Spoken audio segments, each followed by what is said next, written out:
né? E o Marx percebe que no pensamento de Hegel, o Estado ele acaba assumindo o papel de preponderância frente à estrutura econômica da sociedade. Então, para Hegel, a sociedade e os conflitos que nela germinam, né, que se produzem no interior da sociedade, são o produto, são a expressão do desenvolvimento do Estado ao longo da história. E o próprio Estado, na concepção hegeliana, é expressão do desenvolvimento do pensamento humano. Vocês percebem que o Hegel ele faz aí uma inversão, né? Na forma como efetivamente as coisas aconteceram na história. Então veja, para Hegel, para se compreender o Estado, a sociedade, a história, os homens e a natureza, não é? Primeiramente se deveria compreender o desenvolvimento do pensamento, das ideias, porque dentro do método hegeliano, na concepção hegeliana, todos esses fenômenos, todas essas instituições, nada mais eram do que produto do desenvolvimento do conhecimento.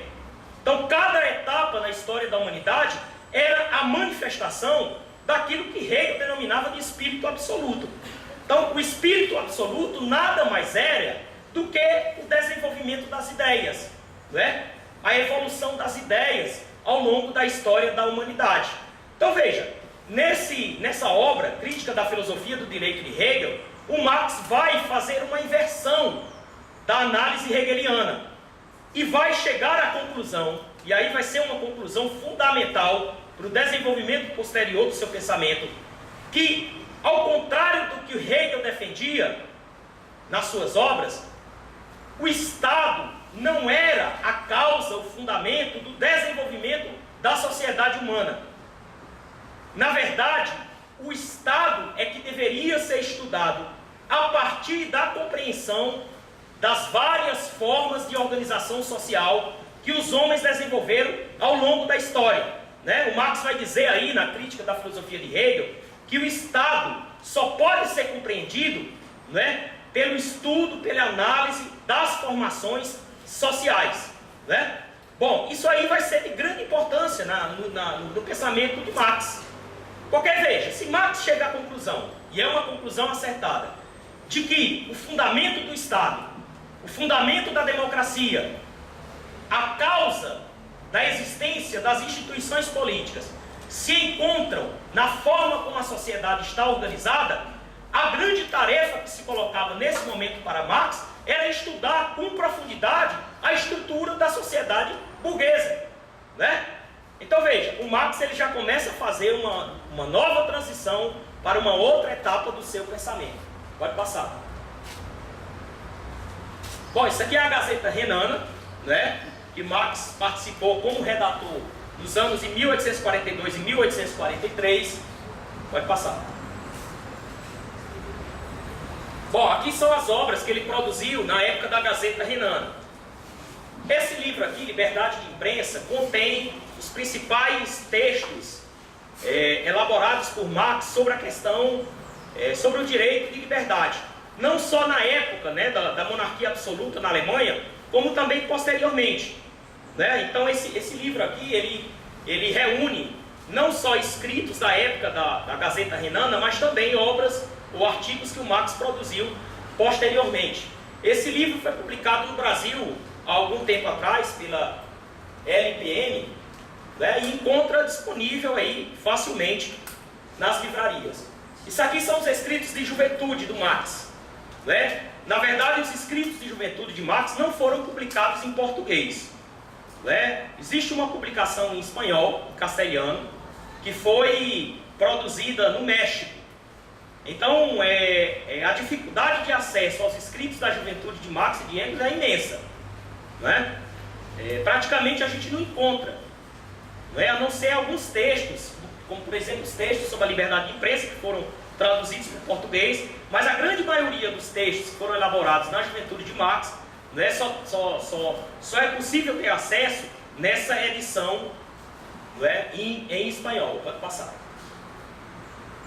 Pode passar.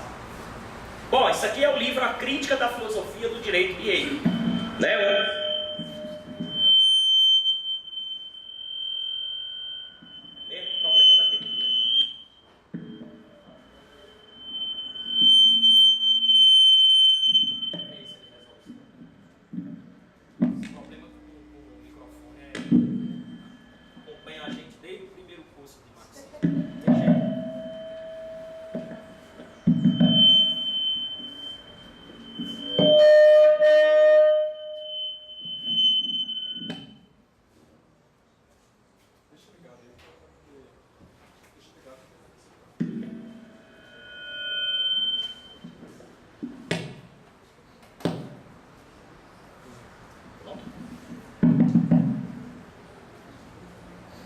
ver se funciona agora, né? Bom, esse aqui é o livro A Crítica da Filosofia do Direito de Hegel, que foi publicado há alguns anos atrás pela Boitempo, né? Então, como eu falei para vocês, essa obra ela é fundamental na história do pensamento de Marx, né? Por quê? Porque, primeiro, é a primeira vez que o Marx faz uma crítica sistematizada do pensamento hegeliano, né?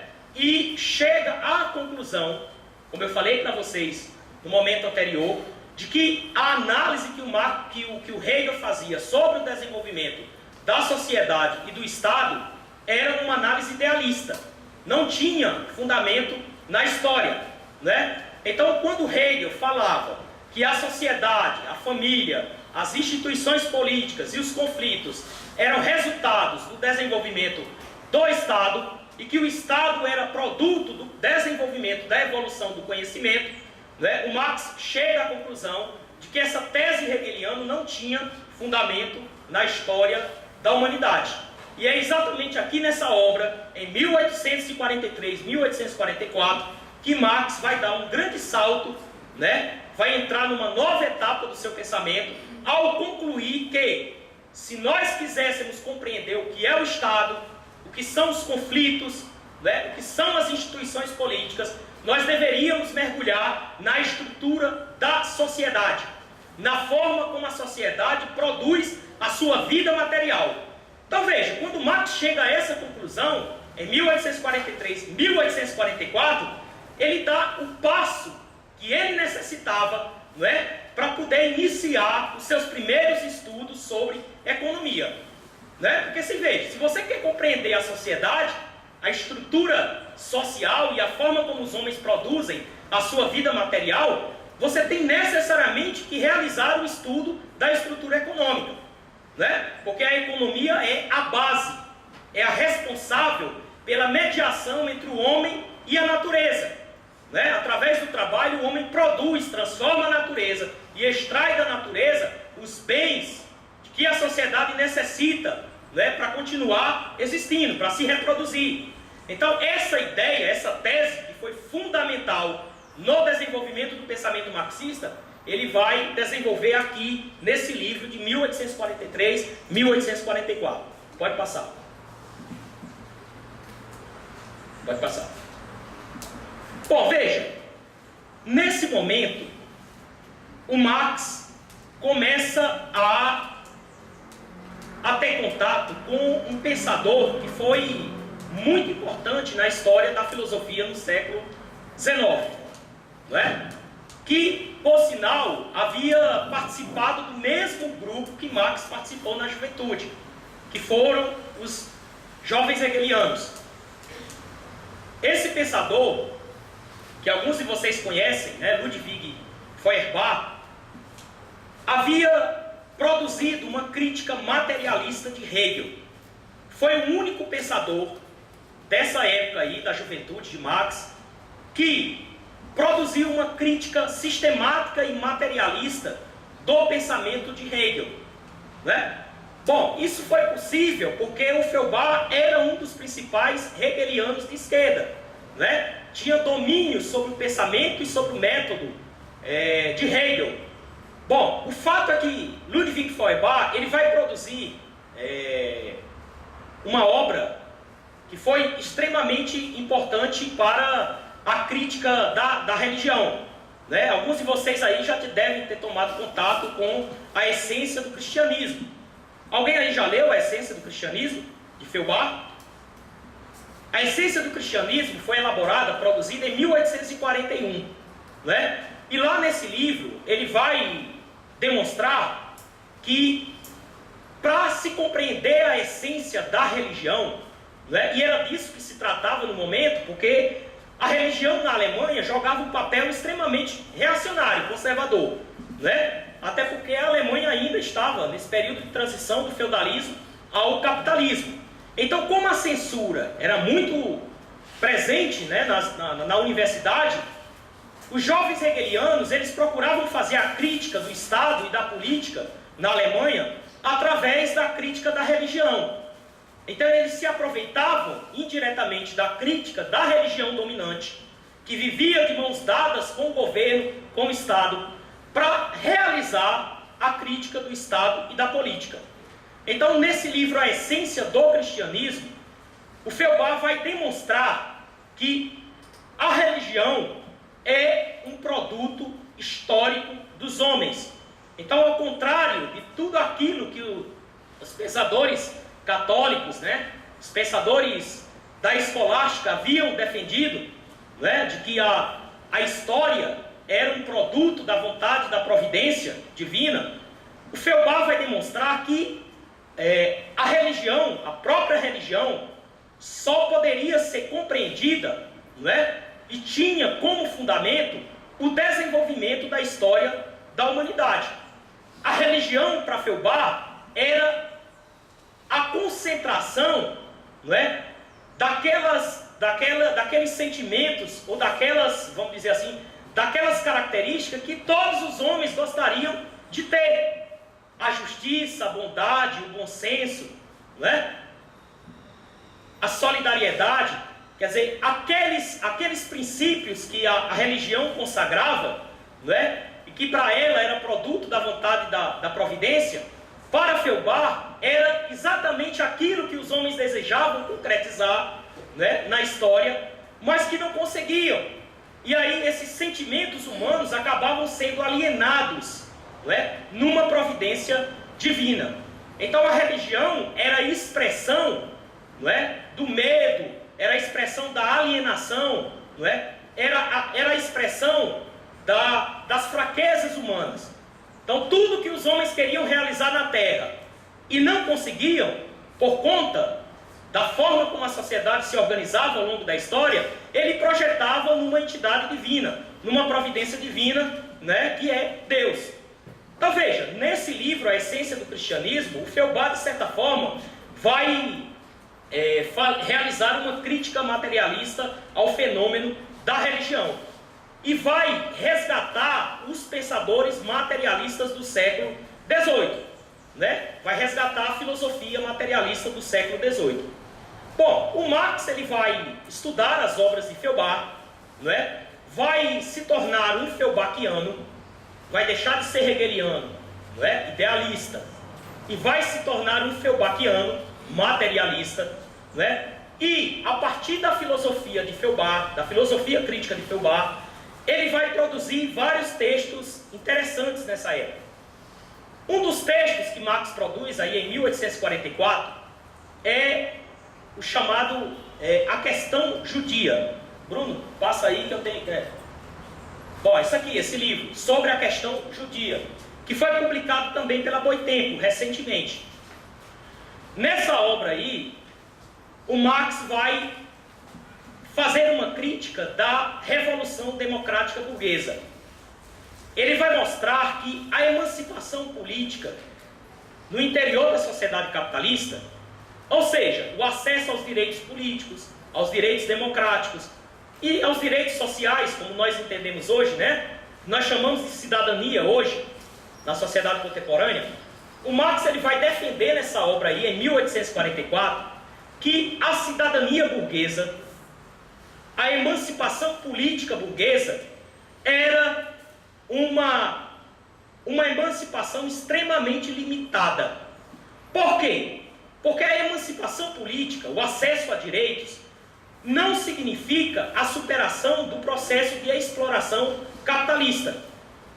Então você pode ter acesso aos direitos civis, aos direitos políticos, você pode até exercer o direito de voto, escolher os representantes do Estado, mas o exercício desses direitos de nenhuma forma representa a superação das contradições do capitalismo.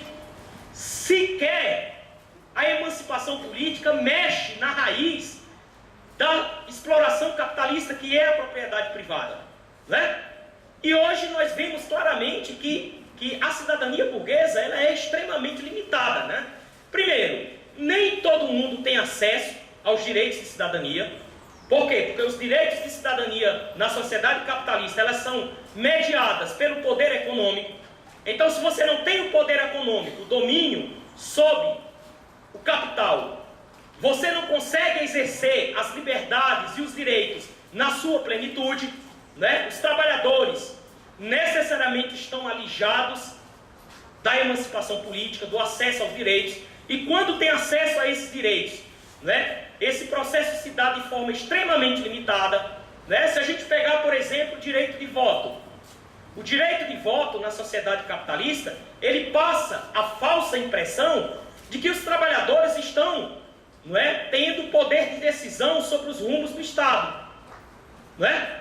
E, na verdade, a ideologia burguesa ela procura disseminar na sociedade e no plano da academia de que o exercício da cidadania, o exercício do voto, a participação nas eleições, significa que os trabalhadores estão se autodeterminando, estão participando da vontade geral do Estado, da tomada de decisões políticas do Estado. Na verdade, o que acontece é exatamente o contrário. Não é? E aí, nessa obra, A Questão Judia, o Marx vai desvelar esse processo. Né? Então, você vê como essas obras, apesar de ser da juventude ainda de Marx, elas são extremamente atuais. Quem pega A Questão Judia e lê, parece que o Marx está tratando sobre a realidade atual.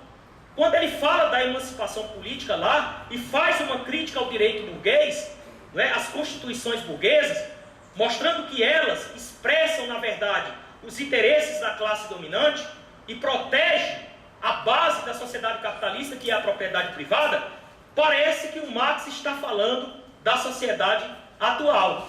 Né?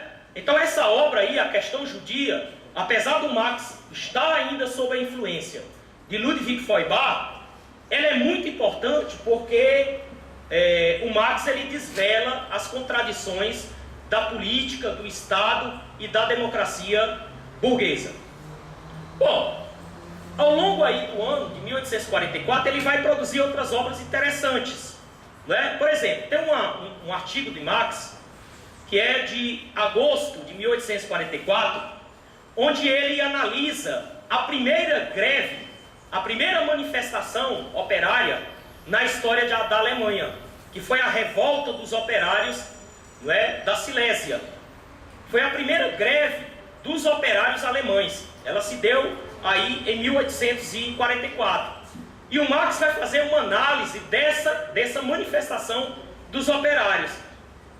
E ele vai demonstrar aí nesse escrito que a greve dos operários, a manifestação dos operários contra as suas condições de miséria na Alemanha, representava já um novo movimento político completamente diferente daqueles movimentos que predominavam até então. Porque até antes, né, o proletariado, os trabalhadores, quando eles se manifestavam e participavam dos processos políticos, normalmente ele fazia sob a direção da burguesia, dos partidos burgueses.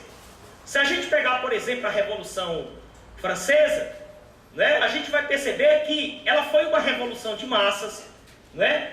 A participação do operariado, das classes populares, do campesinato, do artesanato foi fundamental para a vitória da burguesia, mas de fato a classe que saiu vitoriosa na Revolução Francesa não foram as classes populares, né, que de fato tomou o poder do Estado e estabeleceu o seu processo de dominação, foi a classe burguesa, a classe dos capitalistas. Então, essa greve de 1844 na região da Silésia, na Alemanha, representou a primeira vez em que os operários se manifestavam claramente contra as condições de exploração da sociedade capitalista. Então, nesse texto chamado As Glosas Críticas, o Marx vai fazer um texto muito difícil de ser encontrado, não é? Ele foi publicado recentemente pela editora Boitempo, não é? Inclusive essa edição aqui que contém esse texto de Marx de 1844 saiu há 2 meses atrás, né? Sob o título de A Luta de Classes na Alemanha. Ele é importante porque ele mostra que o proletariado começava a aparecer na cena política da história, né? Começava a denunciar as condições de miséria, de exploração, né? E começava a defender as suas reivindicações políticas, diferenciando-se a partir de então da das reivindicações, não é, dos movimentos políticos anteriores, que em grande parte eram dominados pela burguesia. Não só do ponto de vista intelectual, teórico, mas também do ponto de vista político. Bom, veja, em 1844, o Engels está na Inglaterra, em Manchester. Nessa época, o Engels ele havia assumido as funções, né, que o seu pai tinha numa indústria têxtil em Manchester, na Inglaterra. Eu falei para vocês aqui que o pai do Engels era um rico industrial, né, um rico comerciante, dono de várias fábricas têxteis. Então o Engels estava na Inglaterra nessa época, em 1844.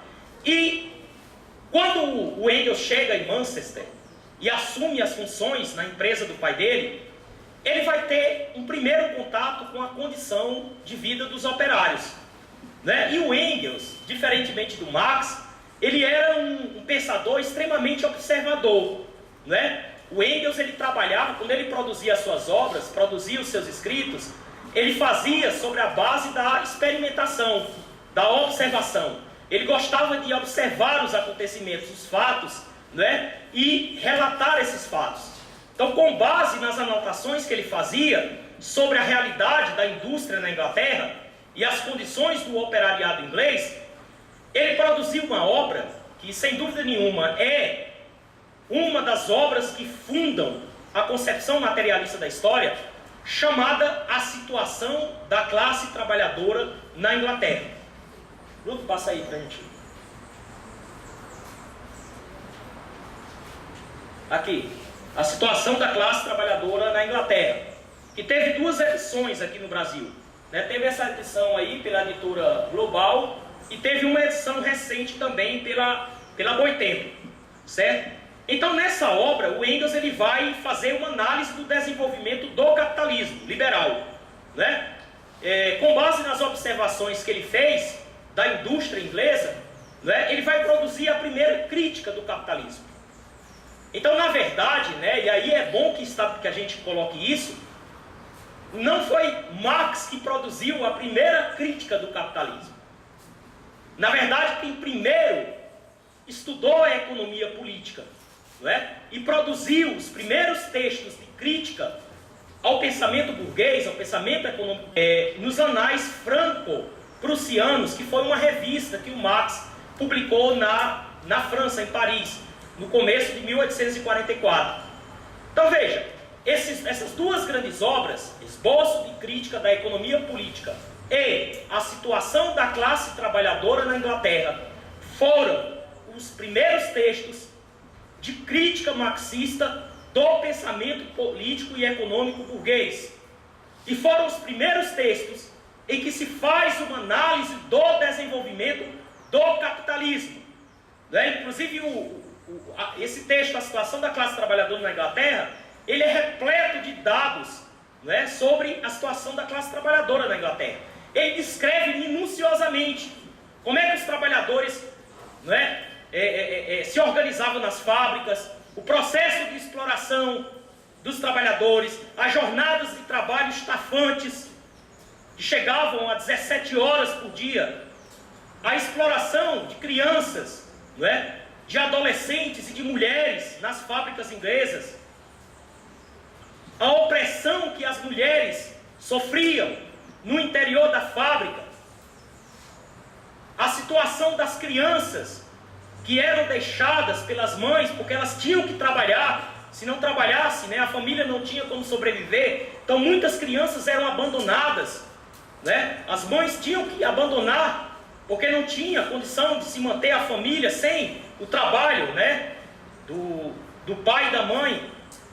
A situação de miséria que os trabalhadores viviam nas cidades, nos centros urbanos, a ausência de saneamento básico nessa época, as doenças que molestavam a classe operária. Então o Engels ele traz dados, né, porque normalmente se critica muito o marxismo, né, porque o marxismo analisa os problemas da sociedade de maneira muito teórica. Não, né? A situação da classe trabalhadora ela se funda numa análise empírica da sociedade inglesa, né, ela se funda em dados concretos, reais, da vida dos trabalhadores da Inglaterra.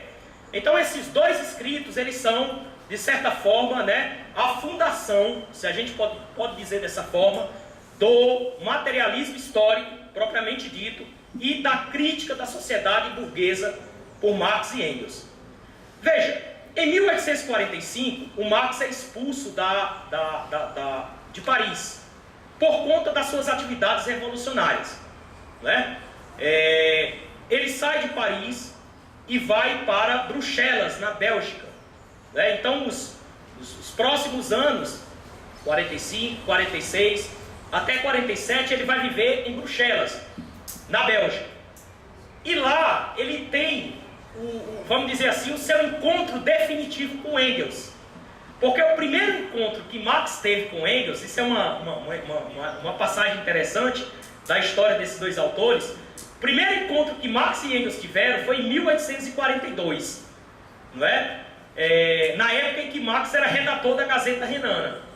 Então o Engels, ele estava de passagem por Colônia, não é? Ele estava indo de Barmen para a Inglaterra para assumir as funções nas empresas do pai dele.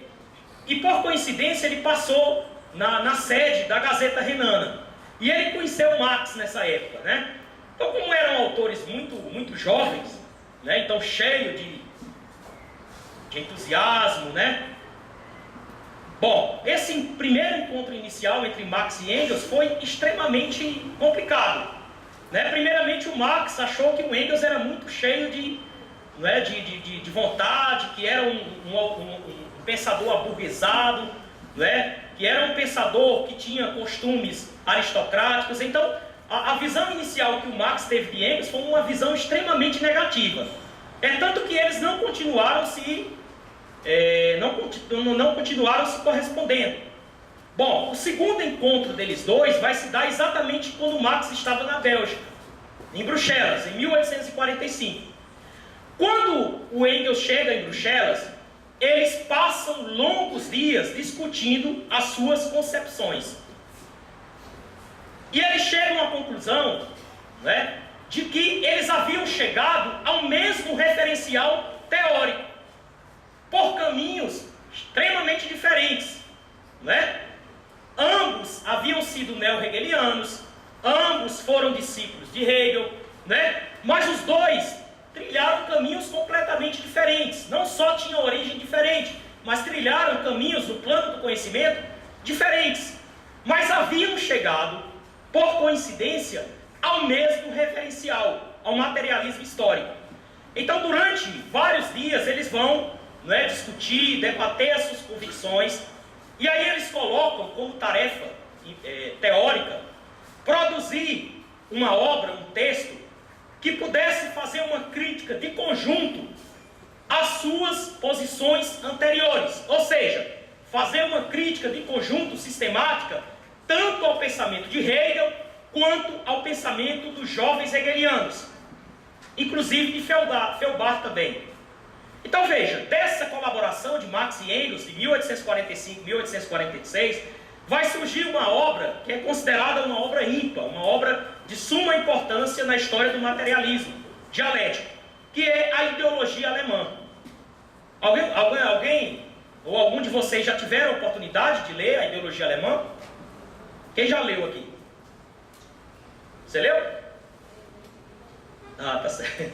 Bom, então tem poucas pessoas que leram, né, esse escrito, a ideologia alemã. Essa obra é considerada um marco na história do pensamento de Marx e Engels.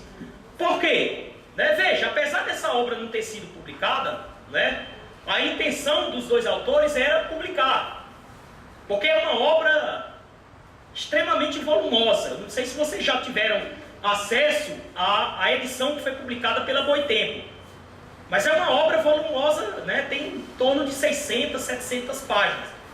Na verdade, o que a gente conhece, né, e o que muitas pessoas leram, é o primeiro capítulo, porque foi publicado várias vezes em língua portuguesa apenas o primeiro capítulo dessa obra, que é o capítulo que trata sobre o pensamento de Feuerbach, a crítica de Feuerbach. Mas a obra A Ideologia Alemã é uma obra grandiosa, volumosa.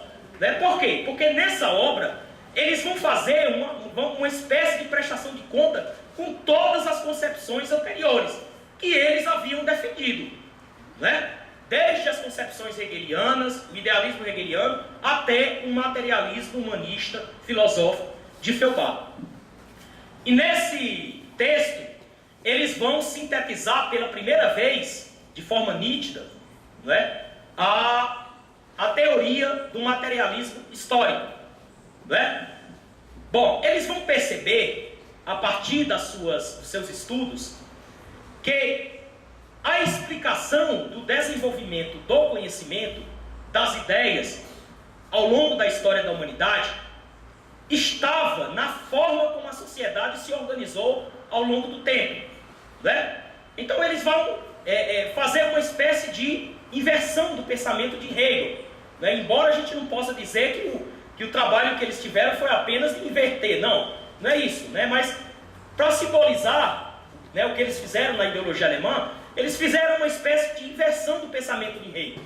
Então, no lugar de procurar compreender o pensamento pelo pensamento, de procurar compreender as ideias pelas ideias, como nós fazemos na academia, né? A gente passa a vida toda estudando os livros, lendo, né, vários livros e acha que compreendeu a história do mundo. Então, Marx e o Engels, eles vão chegar a uma conclusão exatamente contrária de Hegel, que era necessário descer fundo na história da humanidade. E é isso que eles fazem na ideologia alemã. A primeira periodização da sociedade humana vai ser feita aí na ideologia alemã. Né? As primeiras etapas fundamentais do desenvolvimento histórico, desde as sociedades primitivas, a comuna tribal, a comuna primitiva, passando pela sociedade escravista, a sociedade feudal até o capitalismo, a primeira teorização sobre essas etapas históricas, o Marx e o Engels vão fazer aí na ideologia alemã. Mas ao mesmo tempo, eles vão revolucionar a história do pensamento filosófico, na medida em que eles colocam a necessidade de articular no processo do conhecimento a produção das ideias, a produção do conhecimento, as teorias, com a prática ou a praxis militante, com a prática revolucionária. Então, na ideologia alemã, isso fica claro, patente, a necessidade que Marx e Engels tinham de dar força material, de transformar as ideias, a crítica da história e da sociedade burguesa em força material, capaz de transformar a sociedade, de superar o capitalismo. E isso fica muito claro, muito patente, quando eles fazem a crítica da especulação que dominou todo o processo de elaboração do conhecimento filosófico ao longo da história da humanidade. Né? Então eles vão concluir que os pensadores, os grandes pensadores da história da humanidade, em grande parte, se limitaram apenas a formular concepções sobre essas etapas históricas. Em grande parte, se limitaram a sintetizar conquistas teóricas de suas épocas. Né? Mas o que importava naquele momento não era somente sintetizar numa teoria a história da humanidade. Era necessário articular essa teoria com o movimento operário, com o movimento político. Porque somente através do movimento operário, do movimento político, é que essa teoria crítica poderia se transformar numa arma, não é? De destruição do capitalismo, de superação da sociedade capitalista e de abertura de uma nova etapa na história da humanidade. Então esse livro, A Ideologia Alemã, ele é fundamental. Eu tenho... Pode passar aí? Essa daqui é a edição publicada pela Boitempo, né? Que é essa que eu falei para vocês, que é volumosa. Às vezes é um saco, né, ler essa obra, porque como se trata de uma obra de polêmica, né, que Marx estabeleceu com os jovens hegelianos e com Hegel, então a linguagem da ideologia alemã é muito carregada, né, e inclusive ele utiliza muitas metáforas, né, e termos extremamente difíceis, inclusive da literatura francesa, inglesa, da literatura europeia da época. Então a leitura da ideologia alemã acaba sendo muito carregada, né, muito difícil. É tanto que aqui no Lemax a gente passou cerca de torno de 6 meses, não foi? Um semestre para dar conta da ideologia alemã. Né? E mesmo assim, sob, vamos dizer assim, sob as críticas dos membros do Lemax. Né? Então, frequentemente se dizia, essa obra é difícil, essa obra é complicada. Mas veja, a leitura coletiva da obra acaba favorecendo a compreensão do pensamento também. Se você pegar a obra Ideologia Alemã e for tentar, sozinho, de forma individual, compreender a crítica que Marx faz, você vai ter muito mais dificuldade. Então, a leitura coletiva, o debate, a troca de experiência no grupo, facilita muito a compreensão do pensamento de Marx e Engels. Bom, nessa mesma época, o Marx e o Engels vão produzir uma obra importante também filosófica, que é a Sagrada Família. Na Sagrada Família, além deles continuarem a crítica do hegelianismo, né, do pensamento filosófico hegeliano, eles também vão resgatar os pensadores materialistas do século XVIII. Né? Então lá eles vão fazer uma homenagem, e uma homenagem muito justa, né, aos grandes pensadores da modernidade capitalista. Vocês sabem que do século XVII até o começo do século XIX, existiram vários pensadores, vários grandes ideólogos, né, da Revolução Democrática Burguesa, teólogos da burguesia, que deram um avanço considerável ao pensamento filosófico e à ciência. Então, se você pegar pensadores como Locke, como Hobbes, não é? Chegando no século XVIII, os iluministas, Holbach, Helvétius, Diderot, D'Alembert, se você pegar esses pensadores, né, todos eles deram grandes avanços na história do pensamento humano. Não é o fato deles serem pensadores burgueses e de serem, em certa medida, ainda muito idealistas, né, que eles podem ser descartados pela história do pensamento, de maneira nenhuma. E Marx, aí na Sagrada Família, ele vai fazer uma justa recuperação, uma justa homenagem aos pensadores materialistas anteriores a eles. E vai defender uma tese que é muito interessante. Ele vai mostrar o seguinte, que as etapas mais progressivas na história do pensamento humano, ou seja, os momentos em que o pensamento humano deu grandes saltos, por exemplo, as fases em que os homens conseguiram produzir grandes avanços na ciência, na filosofia, foram exatamente nos períodos em que predominou a filosofia materialista. Então, na época dos gregos, da Antiguidade Clássica, né, as teses de Epicuro, de Heráclito, de Tales, né, que procuravam compreender a natureza pelos próprios elementos da natureza, foi um impulso muito grande à história da ciência, porque até então se explicava tudo pelo quê? Pela providência divina ou pelo desenvolvimento das ideias, do conhecimento, né? Se você pegar na Idade Média, apesar do domínio da igreja, do pensamento filosófico da igreja, houve grandes pensadores, particularmente árabes, por exemplo, Avicennas, que não só preservaram as grandes obras da antiguidade, mas como fizeram avançar também o pensamento materialista. E fizeram uma crítica na Idade Média, com todas as perseguições, né, com todos os obstáculos colocados pela igreja na época, mas eles fizeram uma crítica importante ao domínio do pensamento teológico no feudalismo. Se você pegar os grandes cientistas, né, do século XIV até o século XVIII, Copérnico, Kepler, Newton, Galileu, se você pegar todos eles eram, na sua essência, as suas teorias, as suas descobertas tinham natureza materialista. E foi exatamente nesse período que houve um ascenso, houve um grande avanço na história da ciência. E da mesma forma no século XIX com o materialismo dialético. Então nessa obra A Sagrada Família, o Marx ele vai fazer uma análise de como é que se deu esse processo e como a filosofia materialista foi a base para o desenvolvimento dos conhecimentos científicos ao longo das várias etapas da história. Pode passar. Bom, depois que eles fazem essa crítica, essa primeira crítica à filosofia idealista, né, e de certa forma prestam contas com a sua com as suas concepções anteriores, eles colocam como tarefa fundamental articular a teoria revolucionária, o materialismo histórico, com o movimento da classe operária. E vai ser exatamente aí, nesses anos de 1847, 1848, que Marx e Engels vão se aproximar de uma organização importante, né, da França, e que também tinha atuação em vários outros países da Europa, chamada a Liga dos Comunistas. Veja, essa Liga, que era um partido, né, apesar de ser chamada Liga, era um partido.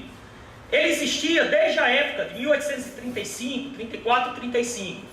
Só que esse partido era um partido ainda democrático, burguês. Era um partido que lutava pelos direitos humanos, era um partido que lutava pelo Estado racional capitalista, né? Era um partido que lutava pelos direitos de cidadania, era um partido que tinha como lema a solidariedade entre os seres humanos. Quando Marx e Engels começam a se aproximar dessa organização operária, eles começam a travar um debate político no interior da organização, né? De que forma? Fazendo a crítica do socialismo utópico, né? Então, através da luta interna, né, da crítica do socialismo utópico, essa organização, a Liga dos Comunistas, vai se transformar em 1847 em uma verdadeira organização operária. E aí o objetivo fundamental da Liga não era mais a união de todos, né, numa confraternização, numa solidariedade universal.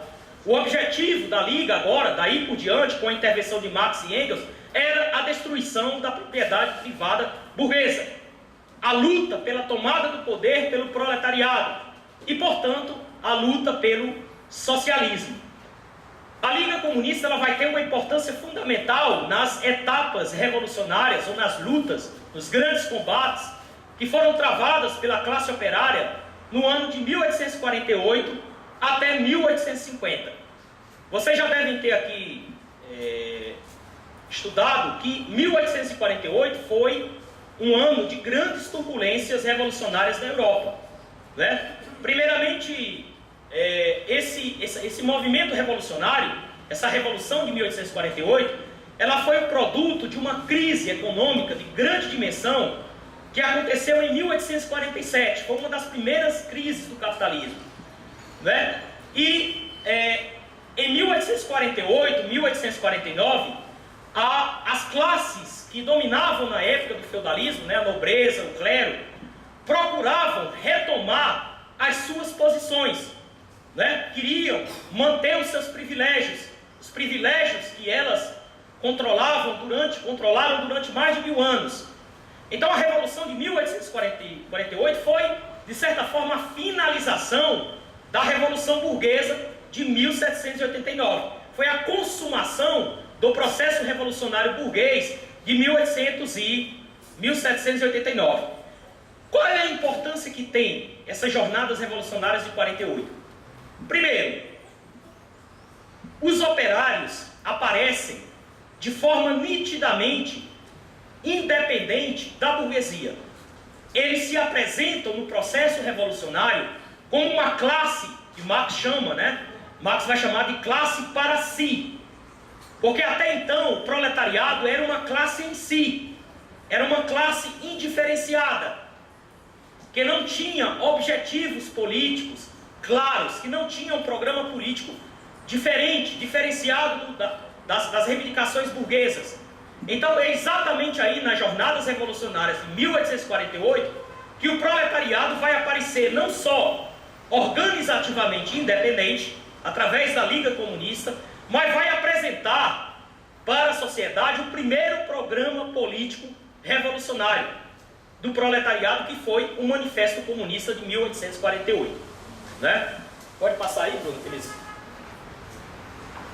Bom, aí uma foto sobre as jornadas de 1848, né? As barricadas, né, que foram levantadas pela classe operária, que causou um grande susto para a burguesia. E quando a burguesia, que estava lá lutando contra os resquícios do feudalismo, viu a classe operária nas ruas, né, reivindicando seu programa, defendendo os seus ideais, né, e de forma organizada, a burguesia teve o seu primeiro, vamos dizer assim, o seu primeiro susto na sua história, né?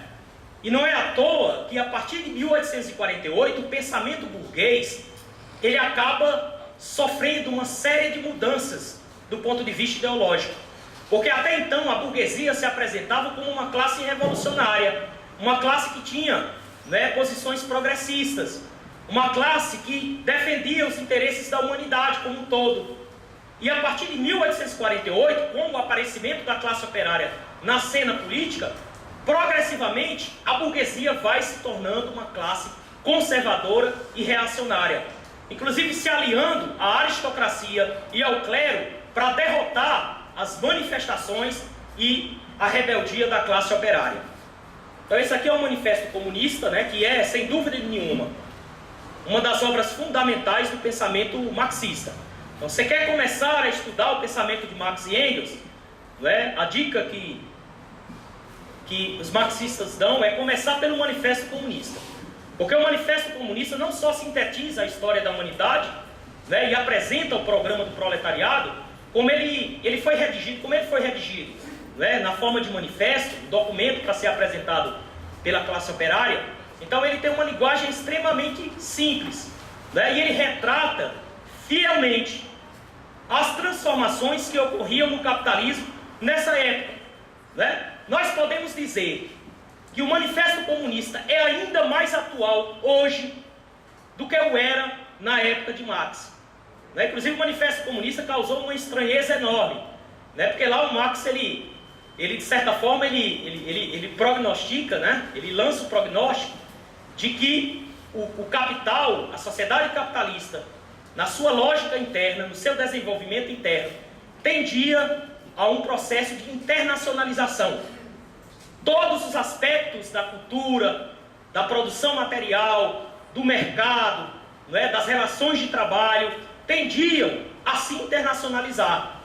Como nessa época o capitalismo ainda estava em processo, né, de consolidação, essa análise que o Marx fez no Manifesto Comunista causou, vamos dizer, um impacto enorme, né? Porque você tinha um punhado de países que haviam desenvolvido a indústria, que estavam numa etapa, né, já avançada do desenvolvimento capitalista.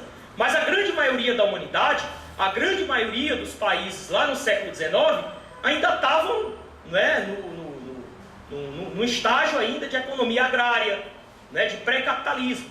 Então, quando Marx fez o prognóstico que, ao se desenvolver na sua lógica interna, o capitalismo tendia a absorver, a incorporar as economias dos vários países e a transformar esses países de economia agrária, de economia pré-capitalista, em economias capitalistas industrializadas, isso causou um impacto muito grande na época. Mas, de toda forma, se você lê o Manifesto Comunista hoje, você percebe que todo esse processo de internacionalização da economia, que os autores burgueses chamam de globalização, já está claramente identificado por Marx lá em algumas passagens do manifesto. Inclusive há algumas passagens, como aquela que eu li no encontro anterior, né, onde se observa assim nitidamente que Marx, né, identifica lá a internacionalização, o processo de mundialização do capital. Pode passar. Então, nesta obra eles mostram, né, que a luta de classe é o motor da história, né, as revoluções, a luta de classe, os grandes conflitos são o motor, é o que faz avançar a história da humanidade. A história da humanidade, ela tem momentos de mudanças, não é, graduais, de mudanças extremamente lentas, que às vezes demoram séculos para se perceber, né? Se você pegar, por exemplo, a Antiguidade Clássica, não é? Ela durou praticamente 4.000, em torno de 4.000, 5.000 anos. Então as mudanças na Antiguidade Clássica eram extremamente lentas. Por quê? Porque o que dominava na estrutura econômica dessas sociedades era o trabalho escravo. E o trabalho escravo, ele por si só se constituía um obstáculo para o desenvolvimento das forças produtivas. Não havia, de certa forma, estímulo para o desenvolvimento das forças produtivas.